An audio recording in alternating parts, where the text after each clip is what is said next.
Okay, so this is a case where a registrar came to me and said, I've spotted Ozurdex cataract. I don't know if you've seen cataract caused by steroid, but this is an instant cataract caused by steroid, because this is an Ozurdex injection in the lens of the eye. So what would you do here? Can we stop the video for a moment?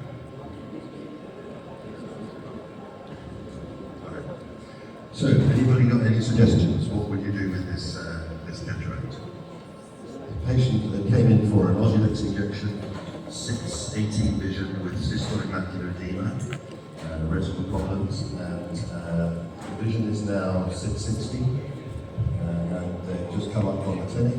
What would you do? I need to know if the posterior capsule is intact or not. Say again, sorry. I need to know if the posterior capsule is intact or not. Well, we don't know. It looks as though the Ozurdex rod is in the middle of the lens.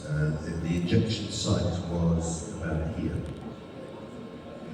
But nobody knows. This is all the clinical information we have at the moment. You could do an ultrasound and have a look at the posterior capsule. I would love to have a look at the UPM before it starts. So I think it's okay. So what would you do now? I would go ahead with a careful finger classification, because it will separate the medicine. So do you always do careful phacoemulsification, or only careful for this one? Always. More careful. Of course. I'm being facetious. But so this is the problem. We didn't know what was going on with this eye.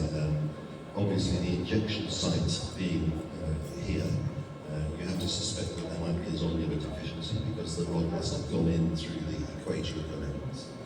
If you could play the video again, please.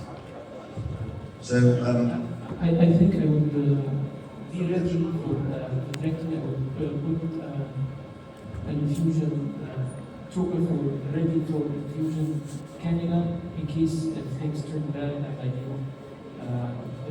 posterior segment intervention. okay, so you put a posterior segment infusion in. Yes, just a single trooper ready. Okay, so that's one option. How many people would do that, put a posterior segment infusion? I imagine most people are cataract surgeons and wouldn't either know how to do it or want to do it, but if you're a posterior segment surgeon, that's a very good option. If we could play the video. So my total case series of doing these sort of cataracts is 0 at this point. I've never done one before. And so you have to plan the surgery with respect to the information you have. Both capsules looked intact, but of course we had no idea what was going on with the sonules. I don't know if you've ever done an Ozurdex injection, but there's quite a force involved in putting that rod into the eye.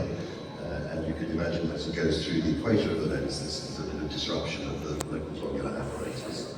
So, in my view, if you drop a nucleus, the safest thing to do is to leave it, let it drop, and give it to a vitreoretinal surgeon. They love it because they're the only cases where they get 6/6 view, and they elevate the nucleus and they get very good results. But so we thought we'd try a conventional approach, a very, very slow and careful hyperdissection, because we didn't know how intact the zonules were. And we're brave enough to do a hyperdissection on the side of the injection as well. I would normally inject at 3 o'clock and 9 o'clock, because then you see both waves go around the equator and you can be sure the whole lens complex is loose. And that was fairly uneventful. But what we did do after this was to insert an iris hook through the side here to give a bit of capsular support. And this is the advantage of iris hooks.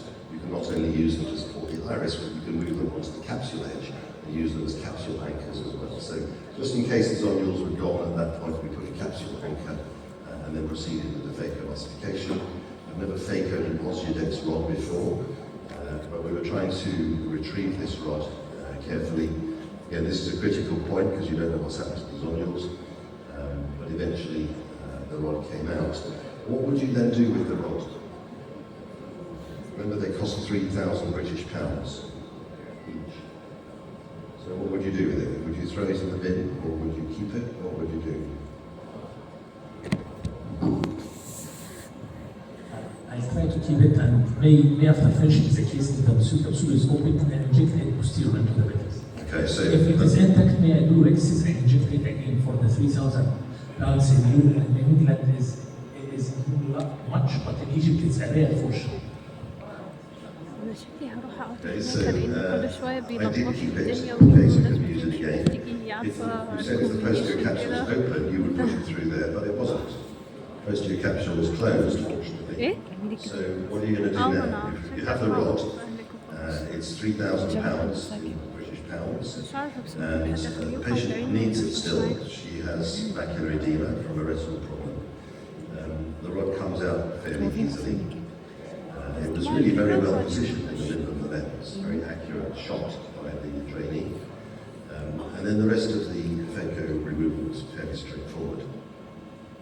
But the capsule was intact, so what would you do? إيه؟ Posterior capsulorhexis, hands up. Who would do a primary posterior capsulorhexis? كل ما اروح يقولوا ما عدناش عارفين دور وما عدناش Person? حصل في لخبطه كده وبعدين قال لي I did.